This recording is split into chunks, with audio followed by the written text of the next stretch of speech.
فكره ان انا احكم، او فكره ان انا ساعات بين الهزل والجد انا ممكن اقول لك كلمه ممكن تكون جوايا. برضو بقول لكم دي طبيعه البشر، ممكن اروح طبعا من باب النقد.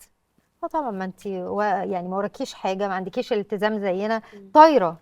هل في يوم من الايام ممكن حد يقول يسمعك الكلمه دي من باب النقد؟ انا بقول ده مثال يعني. اوكي. لا هي لا كل مش من باب يوم. لا النقد، من ثانيه، باب الحجه. هي احنا بنقول بتتقال. لا هو كده مختلف كده بس. هي بتتقال، باب بس الحب. هي كلها بتتقال بطريقه هزار، طبعا وانا ما انت اصلا ما ببقى وراكيش واثقه اللي حاجه هو باجي اقول وكده لهم يعني. ايه، ها انا هتعملي ايه مثلا الويك اند؟ اقول لهم لا انا طالعه من نص اسبوع قاعده كذا لوحدي، وهي جوزي في بتقولها الشغل برضو وانا طالعه مثلا لوحدي. يا بنت الايه، بتسترس عليها انا بحس يعني اللي هو لو ايه، لا لا انا هتحسد من اقرب الناس. انا يا ريتني ما قلت لكم، بس بنقعد نهزر يعني. بس غير كده لا طبعا اكيد في يعني. الاول انا بحاول افتكر، اكيد في الاول كنا بنتضايق ان انا مش عارفه انزل، مش عارفين اه نتقابل، مش عارفين نعمل ايه. لا بس هي بالذات عشان كنت ساعات لا بروح لها كتير قوي انا بات معاها، فكانت تيجي تقول لي ايه، انا بحب مثلا كنت اخرج في الاسبوع مرتين كده فيهم سهرات مش عارفه ايه مع اصحابي. طيب اتفضلي اتفضلي، ما إيه، هتهدي امتى كده؟ فاول ما جيت اتجوزت لا طب اهدي بقى، قلت لهم مش ههدى.